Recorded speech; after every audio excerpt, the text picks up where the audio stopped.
Boa tarde. Como parte do programa de recepção aos calouros dos cursos de graduação da Faculdade de Economia, Administração e Contabilidade de Ribeirão Preto, da Universidade de São Paulo, realizaremos a aula magna a ser proferida pelo professor Eliseu Martins. Para compor a mesa, convidamos professor Eliseu Martins, professor emérito das Faculdades de Economia, Administração e Contabilidade da USP, em São Paulo e Ribeirão Preto.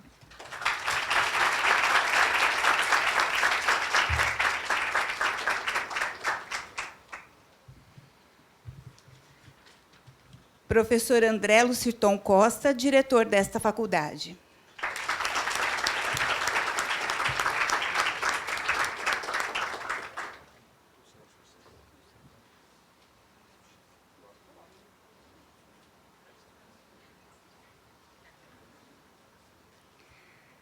Professor Eliezer Martins Diniz, presidente da comissão de graduação desta faculdade.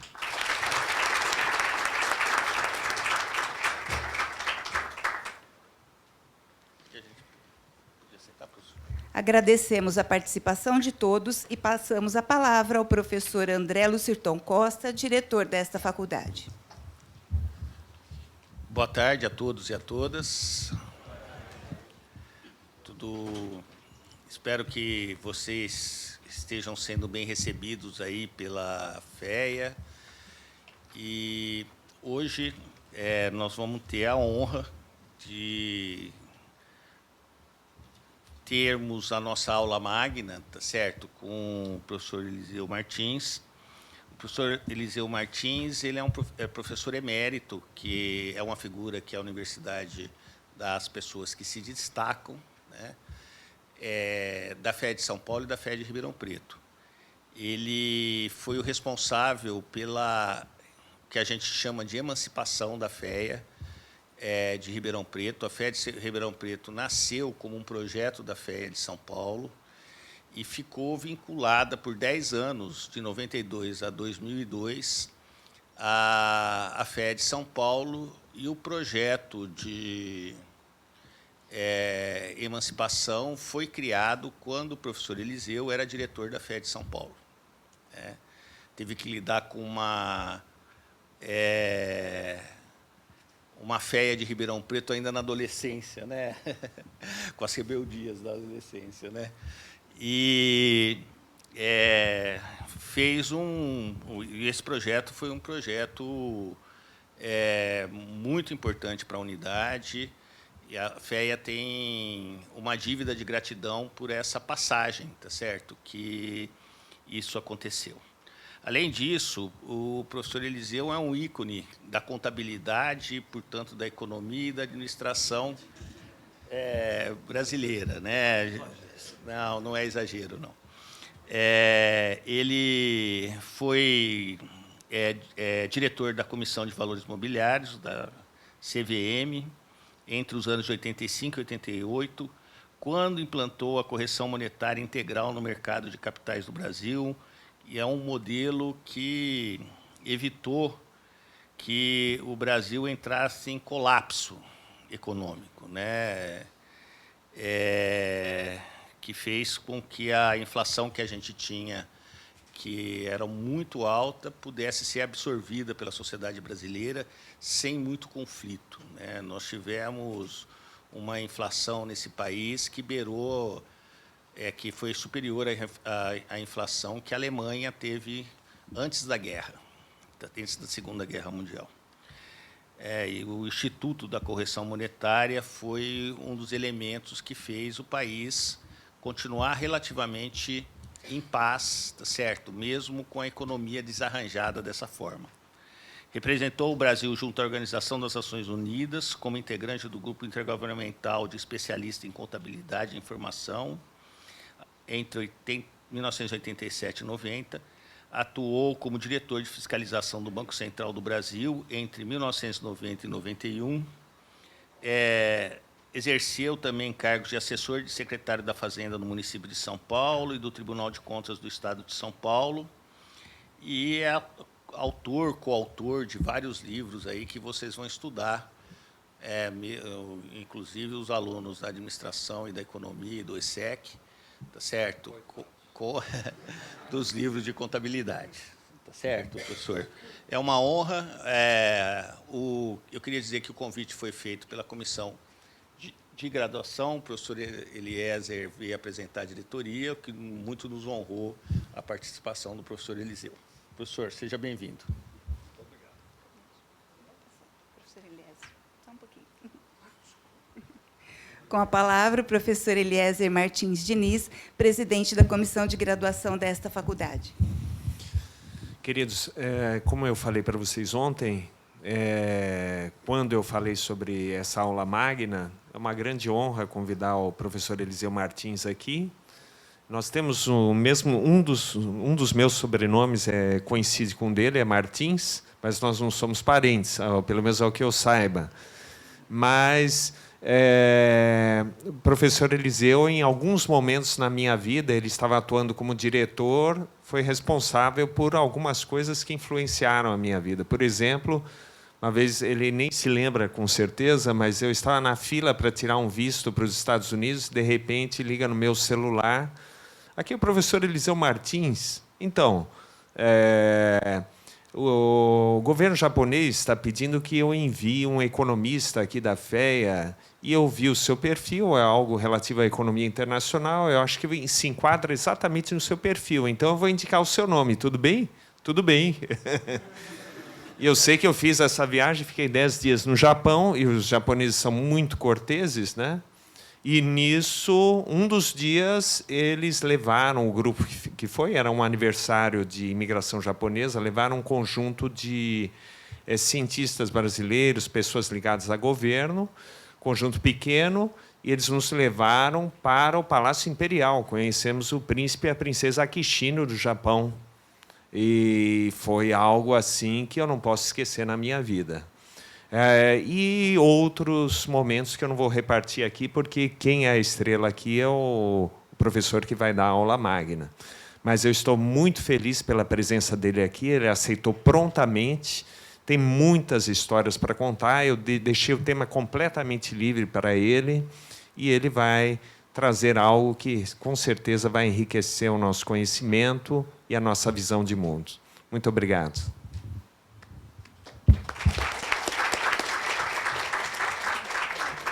Convidamos o professor Eliseu Martins para iniciar a aula magna.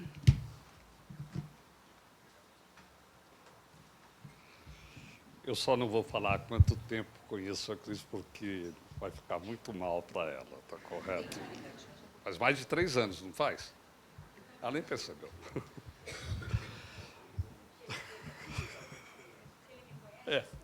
Mas não é há mais de 3 mesmo? Não. Professor André, professor Eliezer, muito obrigado pelas suas palavras, pelo convite estar aqui. Eu queria dizer principalmente a vocês, ingressantes, tanto de economia, administração, contabilidade, ou economia e contabilidade, no caso do pessoal do ESSEC. Parabéns por vocês estarem entrando numa das 2 melhores faculdades de economia, administração e contabilidade deste país. Como eu sou da FEA São Paulo, eu não posso torcer. Então, vocês estão numa das 2, está correto? Eu sou originalmente, porque eu também sou da FEA Ribeirão, correto?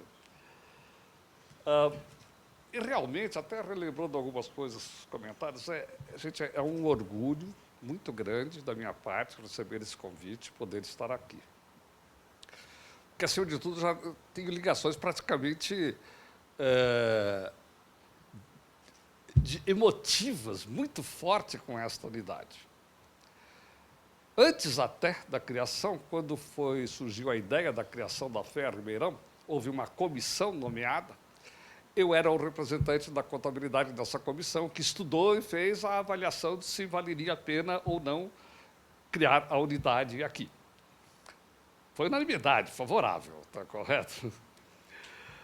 Mais tarde, quando começou a funcionar, aqui era simplesmente uma extensão de São Paulo. Então, ela não tinha autonomia nenhuma. Departamento de Economia aqui era uma parte do Departamento de Economia lá. A administração era como se fossem funcionários da FEA de lá. E eu, na época dessa primeira instalação, era chefe do Departamento de Contabilidade, então a mim incumbia formar o corpo docente e estruturar o departamento, não o departamento, mas o que seria uma continuação do departamento aqui. Então, mais uma vez, né, tive este vínculo. Quando fui depois diretor da FEA São Paulo, diretor da FEA aqui também, porque aqui pertencia lá. E fez parte da minha campanha para ser diretor o projeto da autonomia da FEA Ribeirão. Nem todo mundo gostou.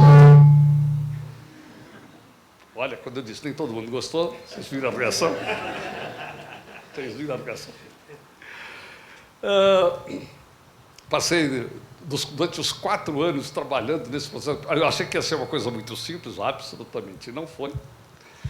Mas que bom, no final do meu mandato lá, a gente conseguiu aprovar, dentro da universidade, do Conselho Universitário, a autonomia da FEA Ribeirão. Aí eu ganhei como presente do reitor o seguinte: então você vai ser nomeado diretor ad hoc. Diretor ad hoc quer dizer, eu nomeio e depois você se vira, vai lá montar a FEA Ribeirão. E foram poucos meses, porque meu único trabalho, então, foi, de uma certa maneira, administrar a formação da congregação daqui, dos departamentos, etc., e daí eu saí. Eu continuei só na FEA de São Paulo. Não é que alguns anos depois cria-se o mestrado em contabilidade e convidam para participar daqui do mestrado. Né? Lá vim eu dar aula no mestrado. Quando eu deixei de ser diretor, e porque eu tinha deixado de ser diretor, um filho meu veio prestar concurso aqui.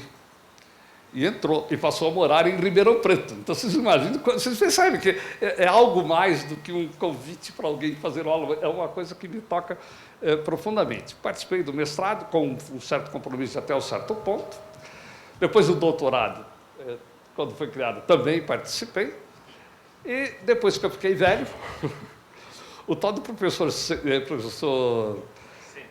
sênior, né? Ele falou, professor emérito, isso é outra coisa. O professor sênior é um professor voluntário, quando é convidado pela universidade para continuar dando uma aula de graça. De graça, não. Tem direito àquele voucher refeição que deve dar uns 700 pau por mês, não é isso? Eu moro a 200 quilômetros daqui, está correto? Mas é interessante que eu também fui convidado, professor sênior da FEA de São Paulo. Vocês perceberam que até hoje não consegui me decidir, né? Mas então eu continuo dando aula. Agora, com o curso trimestral, em setembro, né, vou estar aqui participando com o professor Ricardo, dando aula no pessoal do mestrado e do doutorado. Então, tudo isso só para explicar o porquê da minha emoção de receber e aceitar esse convite. Gente, não se assustem, não. Há 56 anos atrás, eu estava sentado como ingressante na Universidade de São Paulo. Extremamente convicto do que eu queria. Vocês todos estão extremamente convictos dos cursos de vocês? Todos? Tem sims e tem nãos. É assim mesmo. É assim mesmo. Vocês querem saber como é que eu fiz a minha vida? Eu tinha 15 anos, morava no interior de São Paulo, onde hoje eu moro de novo, uma propriedade rural lá, e com os 15 anos, terminando o que seria hoje, acho que é o fundamental, eu já nem sei mais os nomes, os 15 anos eu queria ir para o Escola Preparatória de Cadetes do Ar de Barbacena. Aprender a pilotar. Um sonho, né? E no terceiro ano, você podia optar por fazer o terceiro ano do ensino médio, se preparando para tentar ingressar no ITA, o Instituto de Tecnologia da Aeronáutica, que tinha sido criado há muito pouco tempo. Então, eu estava feliz da vida, mas aí houve um problema monumental. Eu contei para meu pai ficou feliz. No outro dia que eu contei para minha mãe, foi um desastre. Ela chorou, coisa que eu nunca tinha visto. Depois eu fui descobrir, inclusive, por que ela chorava quando passava o tal do tiro de guerra, que é um pedaço do exército na cidade, na porta. Quando ela veio da Espanha, eles vieram porque, na guerra que estava tendo, Um ano passou um exército e limpou toda a alimentação que eles tinham para passar o inverno. No ano seguinte, o outro exército passou. Então, ela tinha um trauma de farda, não podia... E me disse, não consigo entender você de farda. Bom, obviamente, desisti do projeto. E uma daquelas da gente, nessa idade, da adolescência, vocês todos já passaram disso, não tem mais nada com isso. Tá bom, então eu não vou para lá, mas também não fico mais nessa cidade. E fui para São Paulo. E entrei na USP. Você sabia disso? Eu entrei na USP com 15 anos. Acontece que ainda tem colégio de aplicação da faculdade, na época era colégio de aplicação da Faculdade de Filosofia, Ciências e Letras da Universidade de São Paulo. Era o colégio dos cobaias, onde os professores todos que estudavam química, matemática, português, etc., faziam os seus treinamentos. Os professores titulares eram os professores titulados da filosofia, então era o pessoal de um nível altíssimo, mas, ao mesmo tempo, a gente tinha que servir de cobaia para treinamento dos alunos. Eu vim do interior e tinha 8 vagas para ingressar naquele curso, e eu consegui passar. Então, por isso que eu digo, né, eu estou na universidade desde os 15 anos de idade. Então, muito bem. Quando eu fiz esse colégio extraordinário, vejam só como eu já estava vocacionado. O primeiro ano era comum a todo mundo. No segundo, você tinha que optar entre exatas e biológicas. Daí eu optei por exatas. Não gostei e passei por biológica no terceiro ano. Convicto. Tem mais.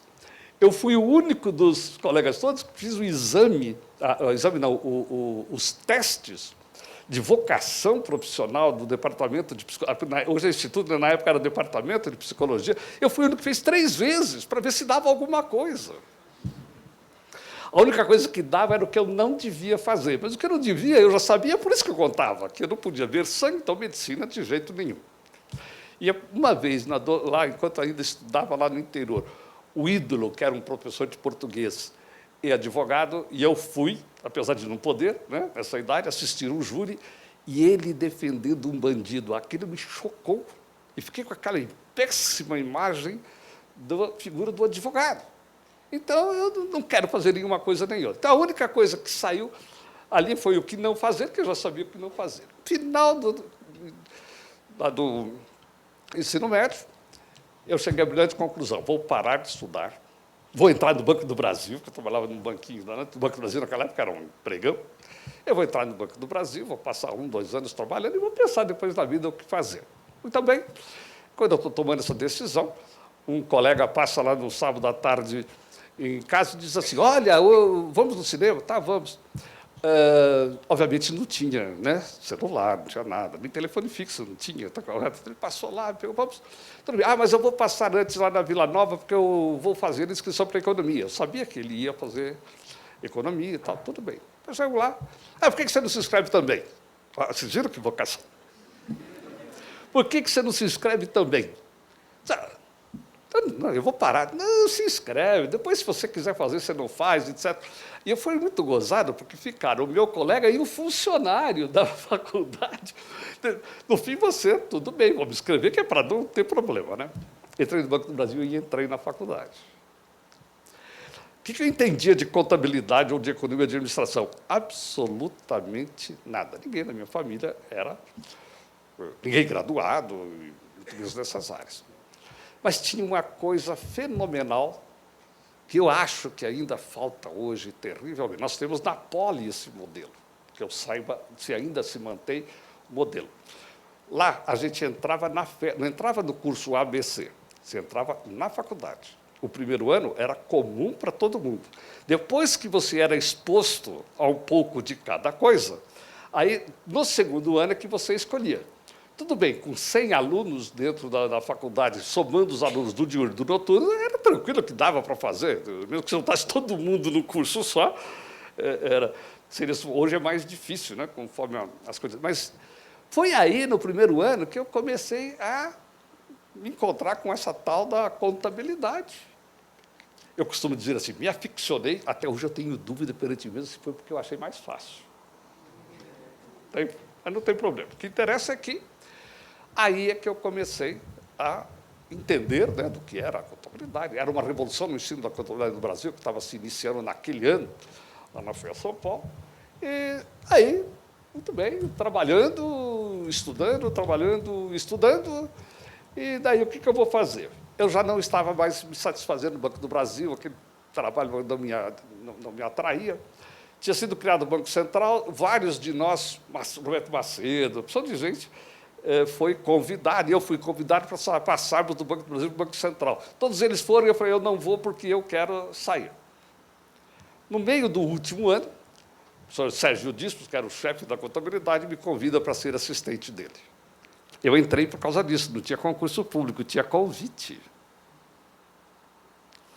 É gozado, né? O modelo da Universidade de São Paulo foi baseado no modelo francês, na década lá de 30, e é um modelo baseado no mérito e na fidúcia.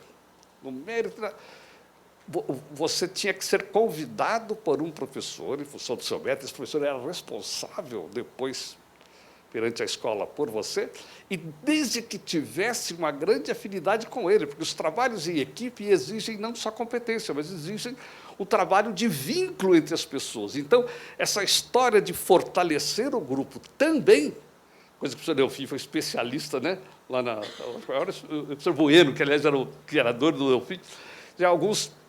Então, eu fui convidado por causa disso que o professor Sérgio achou em mim. Aí estou eu lá, mas eu nunca dei uma aula na vida. Eu falei, bom, eu vou fazer um teste. Fui pedir licença do Banco do Brasil para ser professor.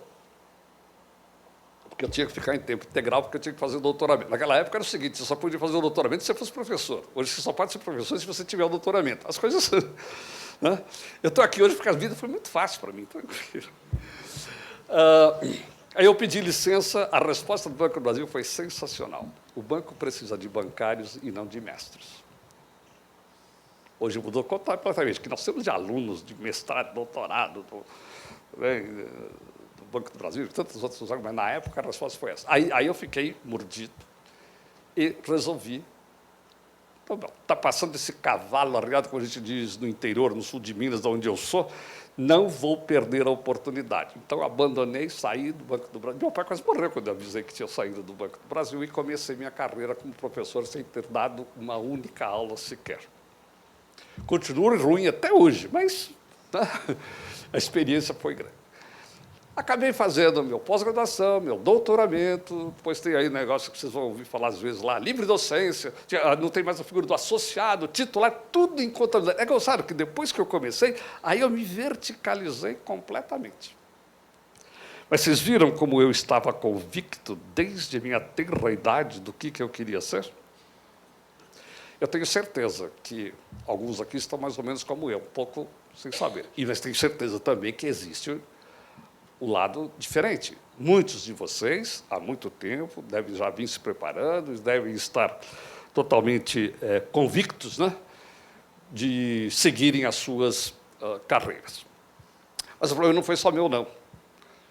Eu vou parar de falar da minha família, vou fazer mais duas coisas. Esse meu filho mais velho, que veio ser professor aqui, ele estava totalmente convicto, desde o primeiro ano do ensino médio, que ele queria fazer engenharia de alimentos. Acho que é por isso que ele é fabricante de cerveja belga hoje, cerveja, né, como amador na Bélgica. Né? Queria sempre fazer engenharia de alimentos. Foi na Unicamp, ficou 3 anos fazendo engenharia de alimentos e desistiu. Foi fazer contábeis. Tudo a ver. O Eric fez 1 ano de administração. Ele quis fazer 1 ano de administração, fez 1 ano ele queria fazer administração, fez 1 ano de administração, desistiu. Foi fazer contábeis. Mas o Eric tem uma coisa muito gozada, né? O Vinícius é aquele que foi professor aqui durante uns 15 anos, né? Bom, o duro é o seguinte, que ele foi embora, casado com uma belga, ficaram 20 anos aqui no Brasil, daí ele mudou-se para lá. Tudo bem que ele foi, tudo bom, levou a fabriquinha de cerveja dele, que ficava na minha casa, lá na propriedade rural. Então, eu tinha cerveja ali o tempo todo. Eu fiquei muito, né?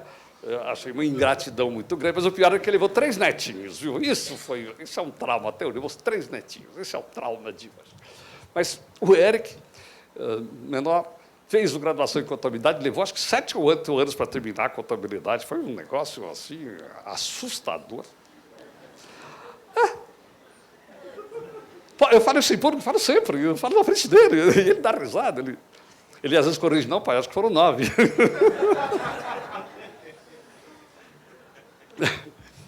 Aí ele terminou.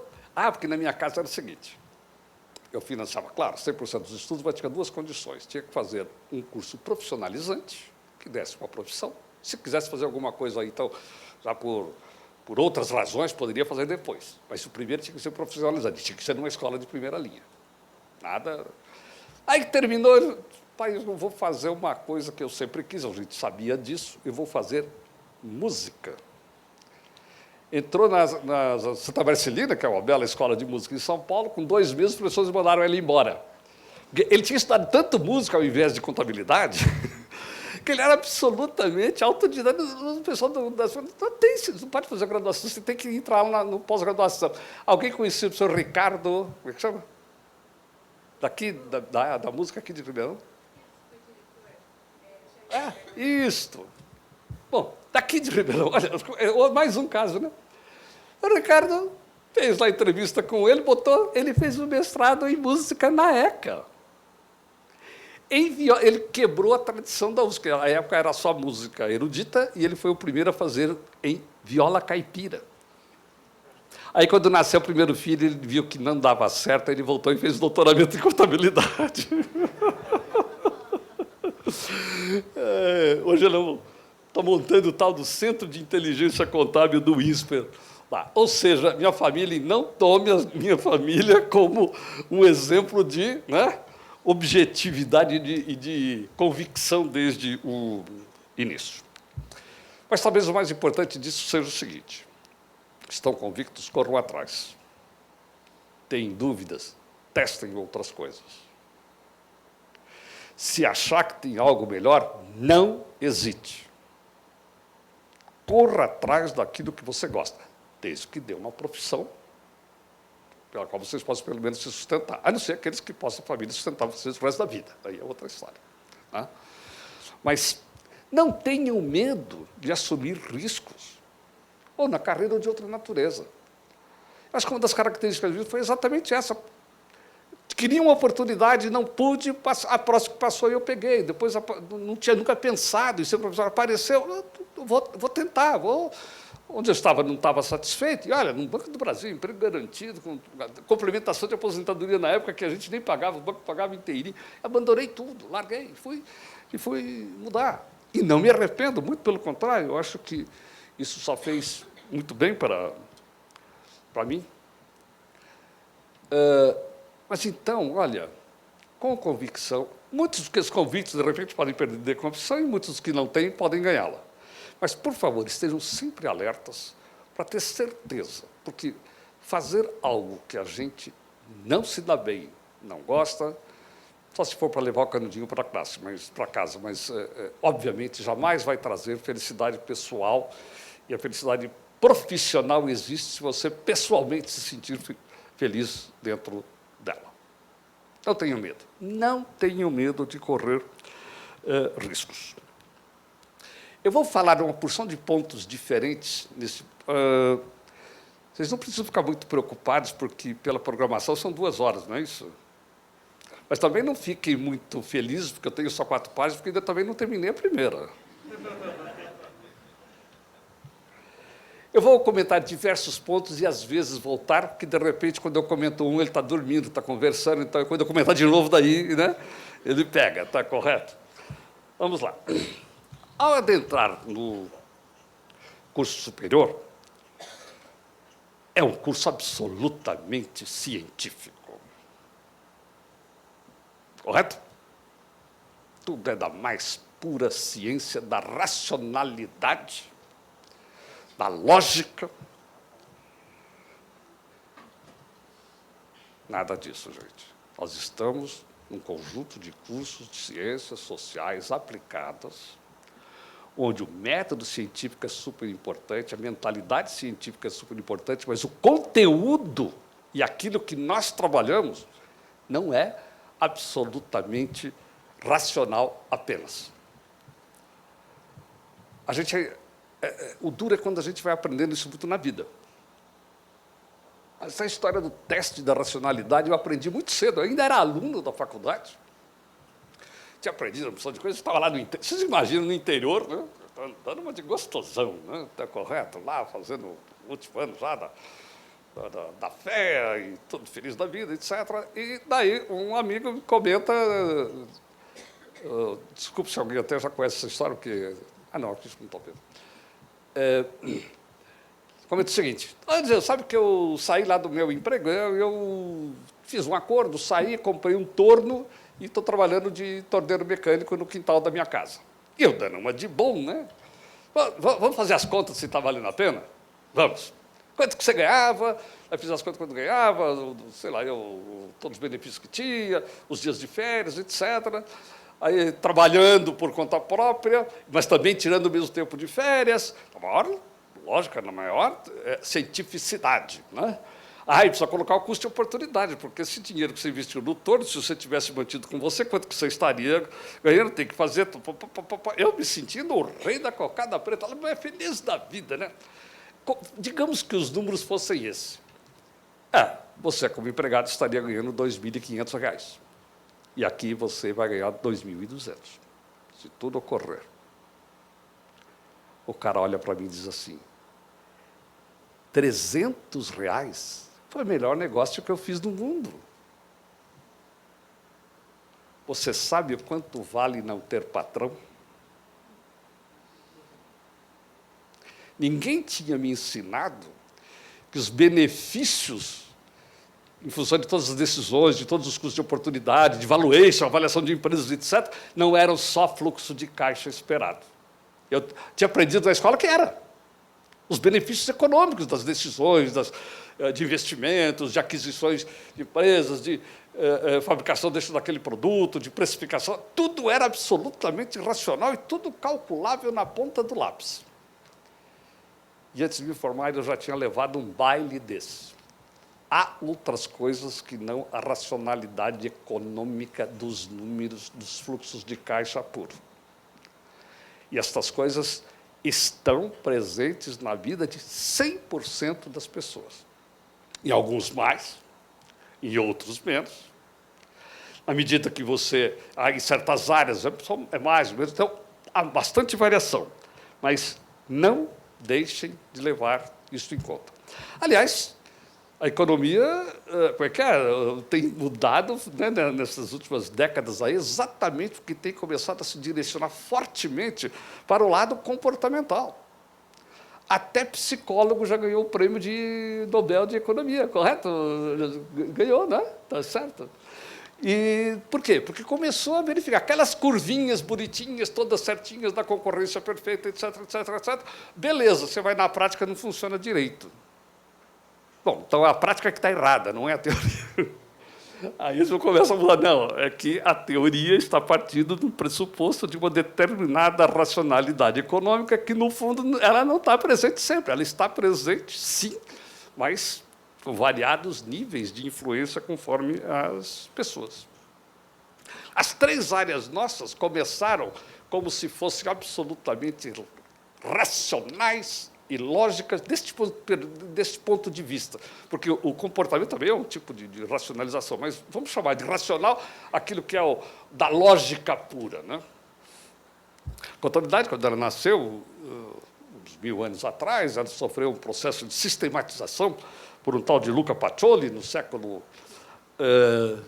XV, que sistematizou todo o conhecimento, aliás, sistematizou todo o conhecimento que havia de matemática até então. Quem alguém conhecer a história da matemática vai encontrar esse nome também lá, e fez uma sistematização da contabilidade, e a partir dali começou a olha, a contabilidade é isto aqui, é absolutamente lógico, é um mecanismo eficiente que funciona assim, assim, assado, como se aquilo por si só fosse uma verdade. E depois a gente foi descobrir que não é nada disso.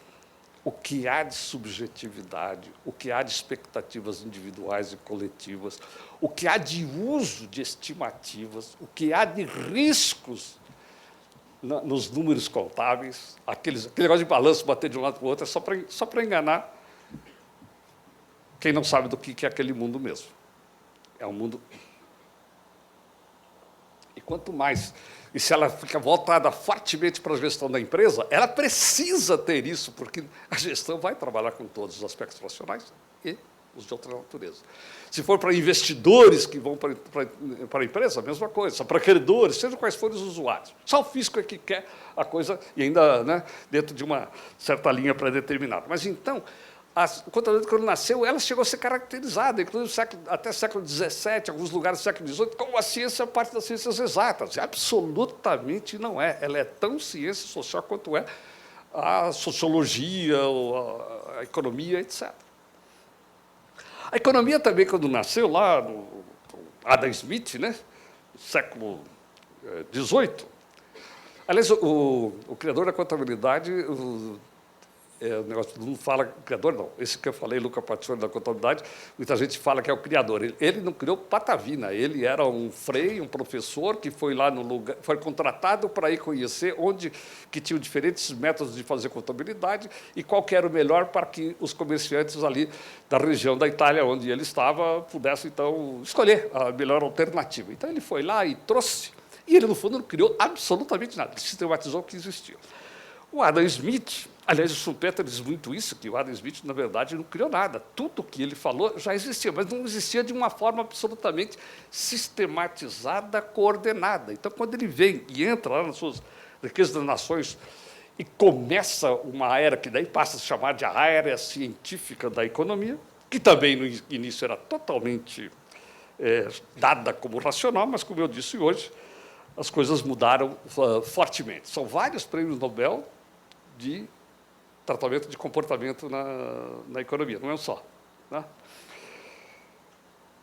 Muito bem. A administração é a mesma coisa. A administração dada como científica, que é do começo do século passado, com Fayol, Taylor, etc., quando eles começaram com as suas formas de trabalhar, e começaram a escrever sobre isso, está descoberto e agora transformada a administração em uma ciência também absolutamente próxima da exata. Não precisa falar que isso absolutamente não tem nada a ver com a verdade. Está correto? Reparem que muitas destas visões falsas foram porque se partiu muito no início do puro dedutivismo. Você parte de certas premissas e vai deduzindo. Mas acontece que as premissas não são todas realmente aquelas. A pesquisa, nas 3 áreas, no início, era muito o que a gente chama de normativista, de cima para baixo. Vocês vão encontrar nos cursos de vocês um modelo hoje fortemente diferente, que é o modelo indutivista, é o modelo da empiria. Vamos fazer, então, as pesquisas sobre como as pessoas reagem à mudança de preço, reagem à mudança, por exemplo, de propaganda, ou reagem à mudança de números de desempenho contábil da empresa, etc. Então, hoje, você tem um trabalho científico muito forte, fundamentado estatisticamente em fatos. E tenta-se chegar às teorias, tenta-se montar a ciência a partir, então, do indutivismo. O problema é que é o seguinte, nenhum desses 2 modelos sozinho resolve qualquer coisa. É necessário tanto um de cima para baixo como de baixo para cima. Se não tiver os maluquinhos que ficam pensando, não querem saber de números, e tiverem as ideias malucas, os outros, daqui a pouco, não tem mais o que testar. Tá certo? Quer dizer, você precisa ter os criadores, você precisa ter os Einstein. O que o Einstein provou da vida prática dele? Nada. Ele era só pura teoria. Os outros é que vieram depois para provar se estava certo, se estava errado, etc. Agora, são as provas, é o mundo empírico que vai gerando as dúvidas, que vai anulando ideias, vai mostrando essas estavam corretas, ou essas estavam corretas até certo ponto, essas estavam incorretas, e daí, então, a pesquisa pura de campo vai procurando comprovar, vai tirando as suas conclusões e vai ajudando agora no processo de criação de novas ideias, de novas teorias, etc. Então, gente, se alguém quiser provar para vocês que o dedutivismo, que o normativismo é a solução de qualquer das áreas de vocês, não acredito. Mas também, se alguém quiser provar que só a empiria resolve, me desculpem. Claro, Eu posso, como todo mundo, estar 100% errado, mas disso eu estou convicto. Muito bem. Estou olhando aqui, até tem o Huxley, que foi um naturalista inglês, ele diz assim, olha, a grande tragédia da ciência, o massacre de uma bela hipótese por um horrível fato. Bem, já vou indo para o número 3. Um aspecto extremamente forte, que eu também gostaria de salientar, é o seguinte. Gente, nós vivemos num mundo artificial, absolutamente compartimentalizado, uma taxonomia inventada pela gente sem que o mundo seja assim, sem que as pessoas sejam assim. A gente separa economia, direito, contabilidade, psicologia, faz tudo isso daqui como se fossem mundos separados. Isso não existe. Isso é para facilitar, normalmente é mais para facilitar o ensino do que para outra coisa.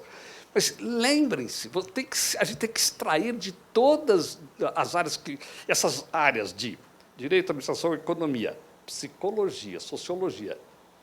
O que eu falei? Economia, administração, contabilidade, direito, psicologia, sociologia e informação. São áreas super vitais para qualquer uma das 3 profissões.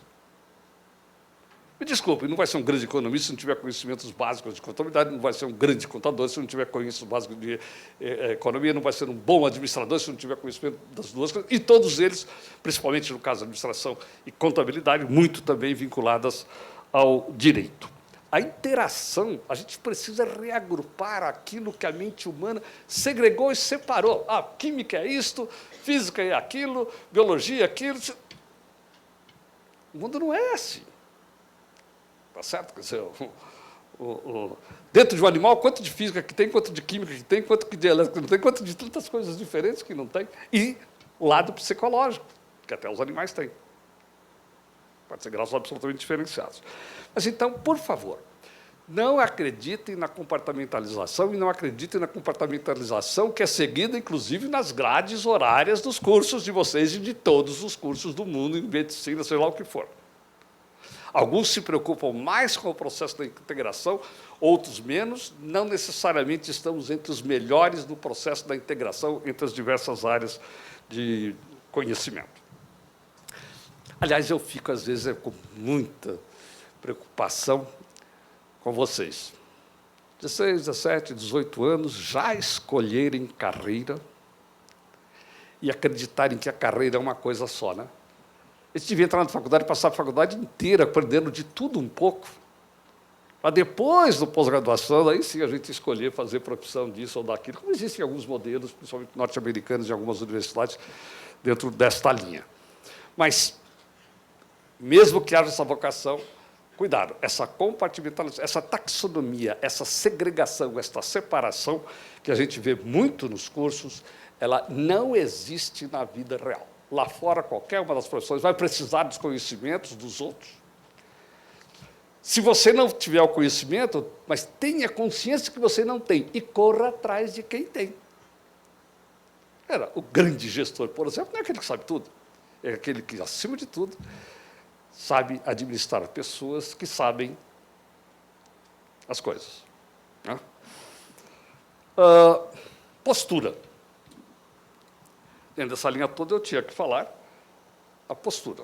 Só existe uma postura que a gente tem que ter aqui na escola e fora. É a da dúvida.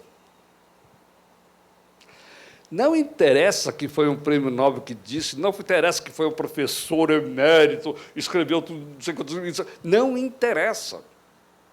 Simpatia do professor, o nível de convencimento pessoal, a retórica, etc. Cuidado. Cuidado, ninguém é dono da verdade. E vocês têm que manter sempre o espírito da dúvida em todas as disciplinas, em todos os fatos da vida. Não é porque alguém falou que é verdade. Tome aquilo o seguinte, se eu não consigo contestar, eu vou tomar como verdade até que, nunca de maneira permanente, como se aquilo fosse para o resto da vida. Tenham esse espírito realmente da postura crítica com tudo que vocês aprendem, e dentro ou fora da escola. que vocês têm que ir aprendendo a viver pelos seus próprios, né, instrumentos psicológicos, de cognição, de conhecimento, e isso só se desenvolve quando a gente tem esta postura crítica, postura da dúvida. A postura pura e simples, passiva, de receber como se aquilo tudo fosse verdade, basta eu saber isso tudo para eu passar na prova, etc., é óbvio, não vai fazer de vocês nem profissionais de alto nível, nem cidadãos de alto nível.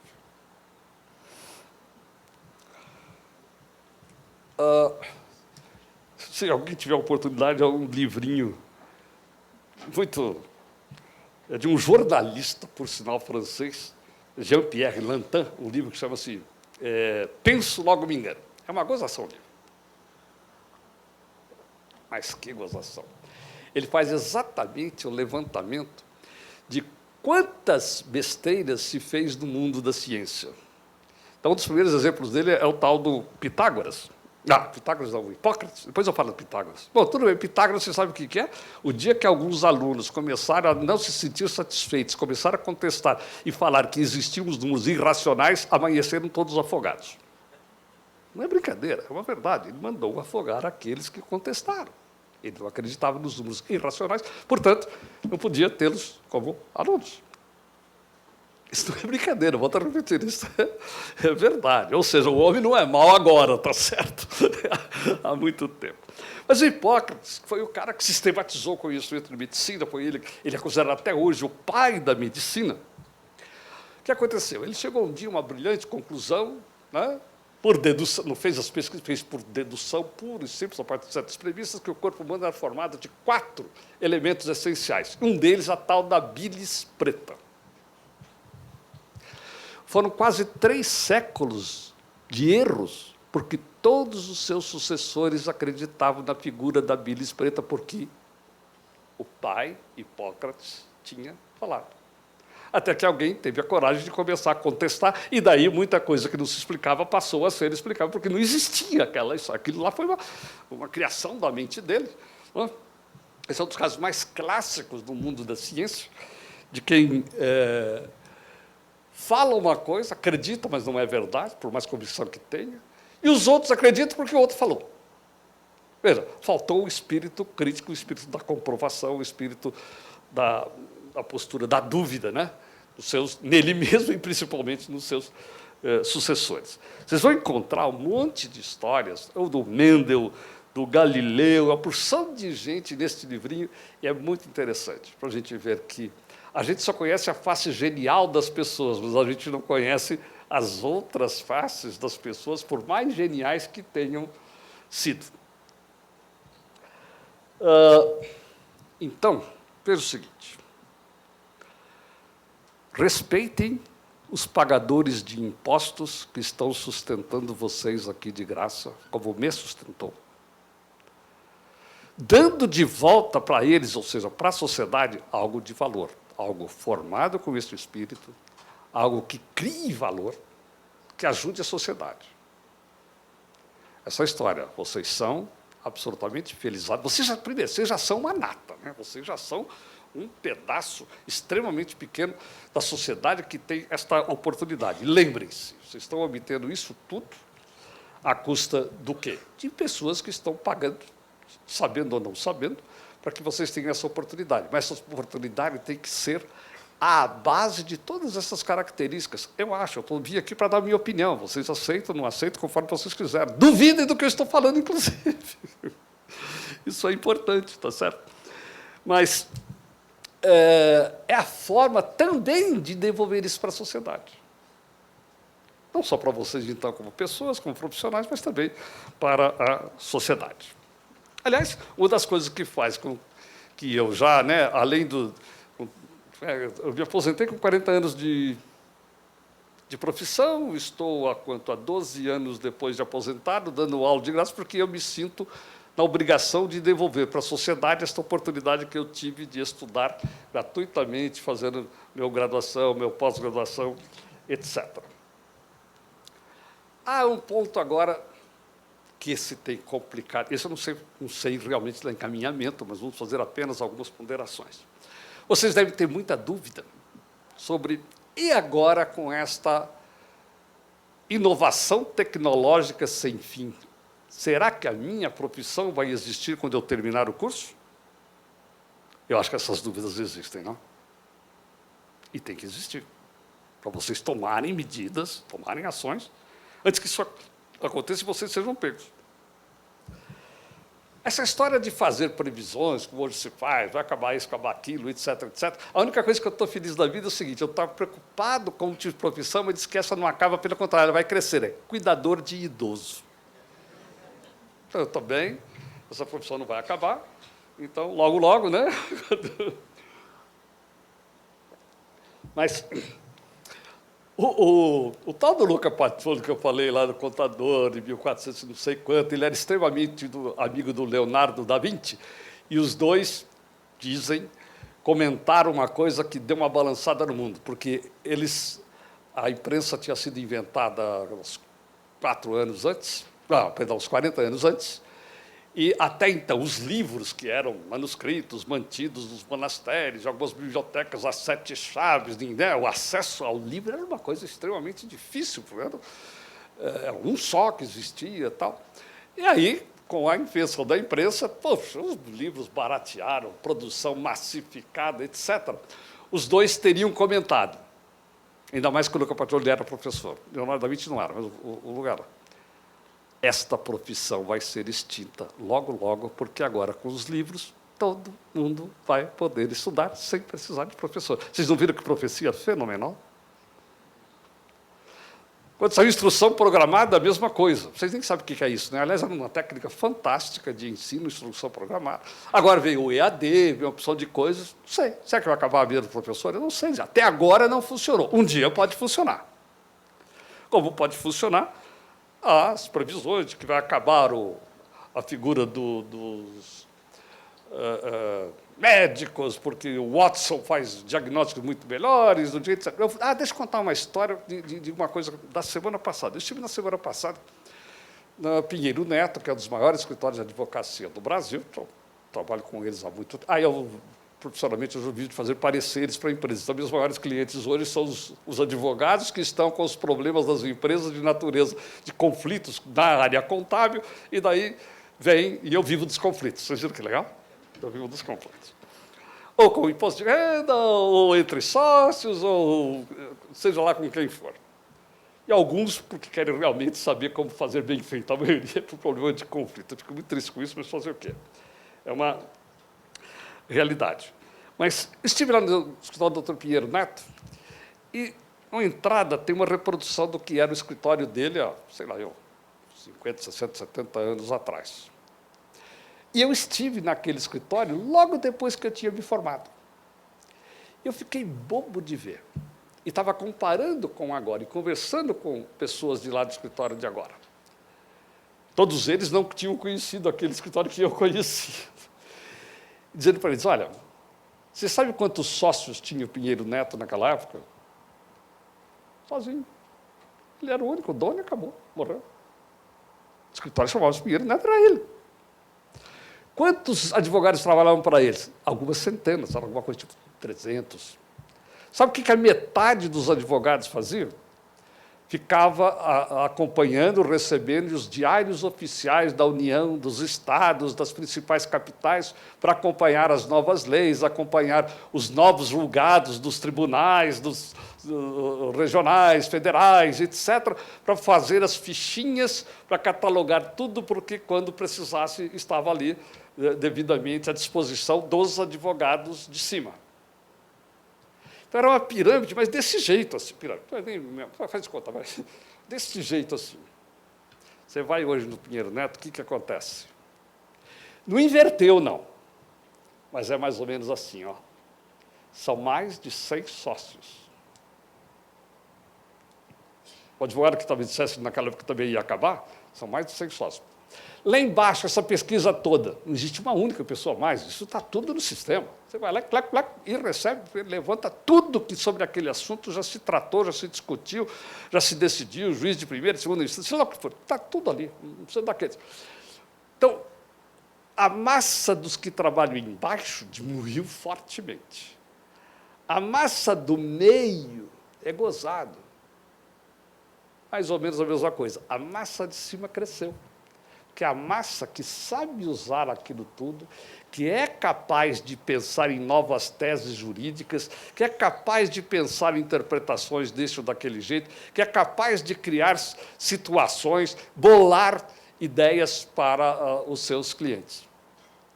A profissão mudou completamente. Falar da que eu estou mais vinculado, né? Vocês contábeis aí, então, contabilidade também. Eu entrava no escritório de contabilidade lá no passado, era um bando de gente aqui embaixo, mexendo com documento, tira grampo, acerta aí, faz aquilo, faz as classificações, etc, etc. Lá em cima. Você vai hoje, veja como, vou só exagerar, pega a contabilidade de uma Petrobras. Vocês vão ver a quantidade de pessoas que tem lá no último nível lá em cima. É muito grande. Por quê? Porque hoje o mundo é complexo, a contabilidade precisou ficar extremamente complexa. Hoje as empresas têm uma dependência da contabilidade muito mais forte ainda do que tinha.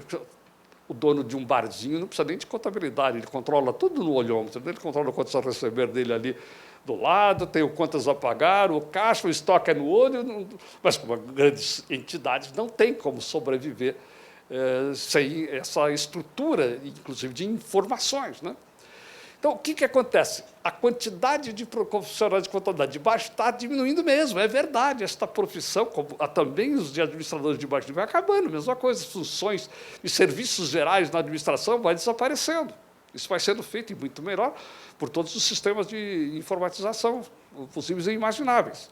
Mas aqueles que têm a visão realmente holística, que têm a visão, como eu disse, da integração, que são capazes de pensar, de criar, esses daí, muito pelo contrário, o campo vai crescendo. E, na verdade, há uma reclamação muito forte da falta dessas pessoas.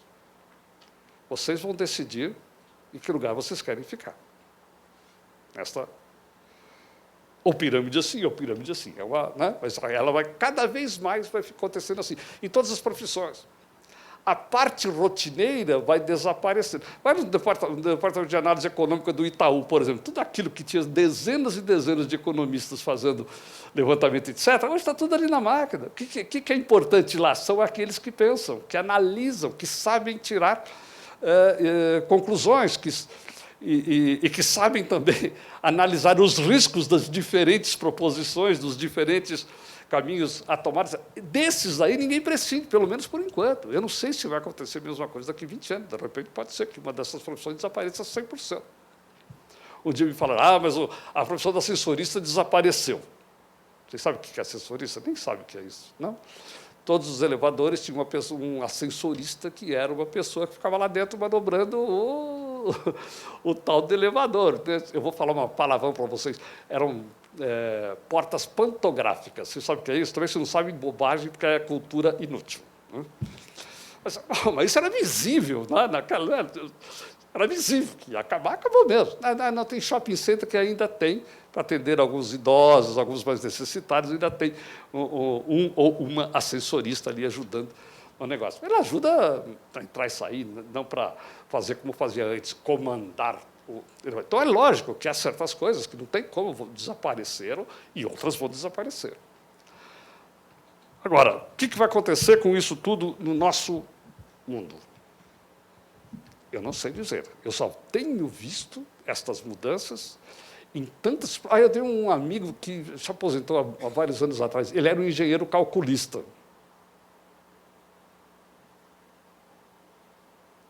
Os programas de cálculo fazem tudo.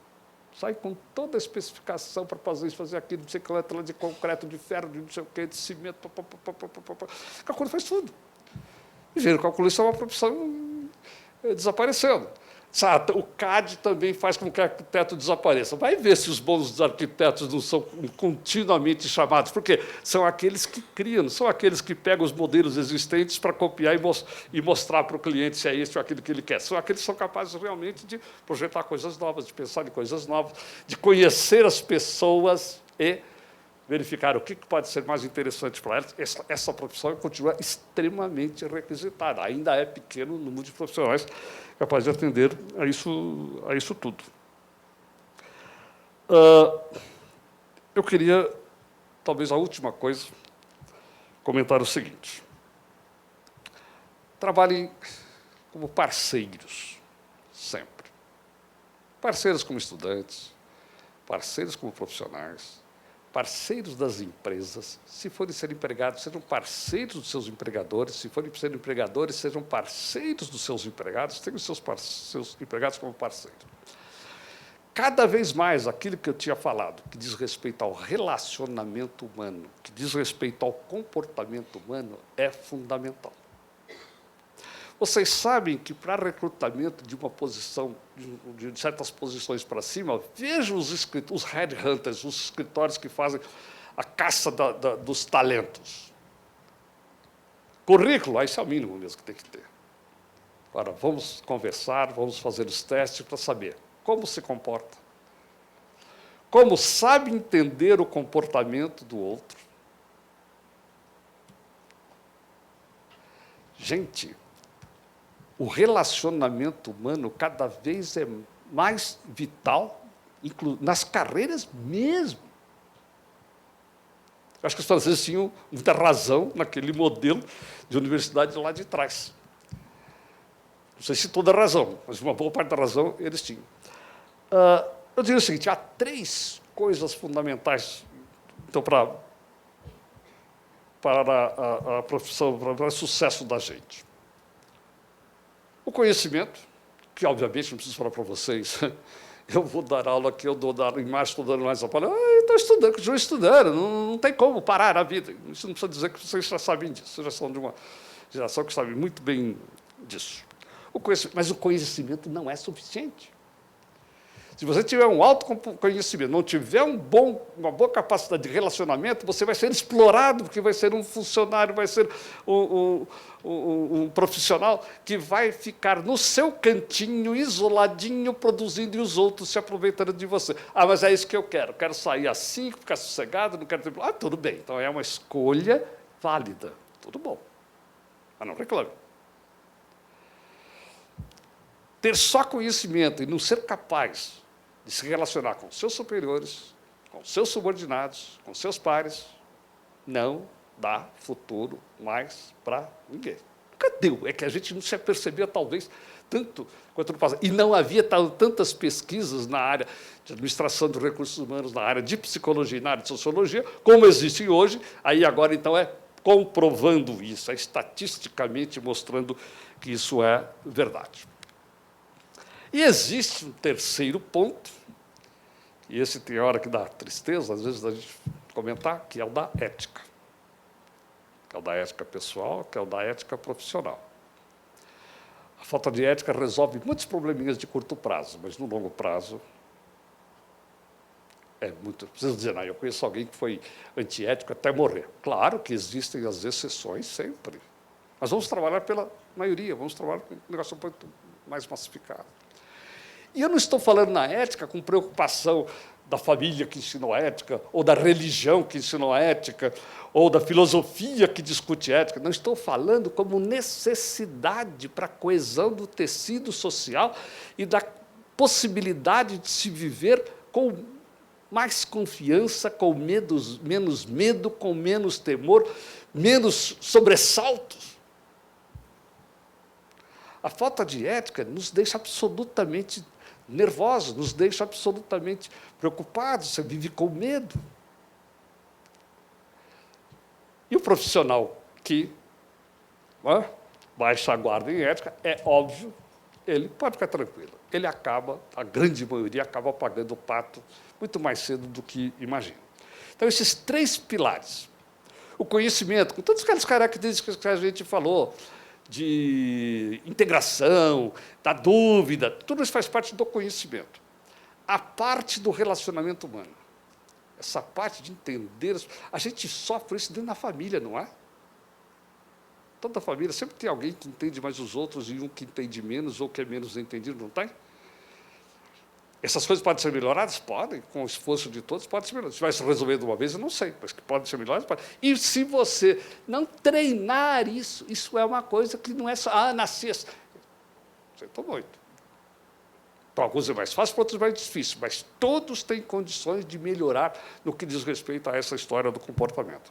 E o lado da ética. Caros ingressantes absolutamente convictos e absolutamente não convictos, muito bem-vindos. Prepare-se, então, para grandes surpresas e enormes decepções.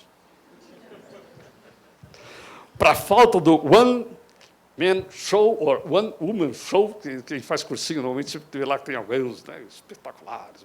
Faculdade, normalmente, não tem muito disso, não. Prepare-se para se aprofundar no mundo da pesquisa, da crítica, da dúvida, no aperfeiçoamento de suas capacidades de aprender, de discernir, de decidir e de se relacionar. Por favor, prepare-se mais ainda do que já se prepararam até agora.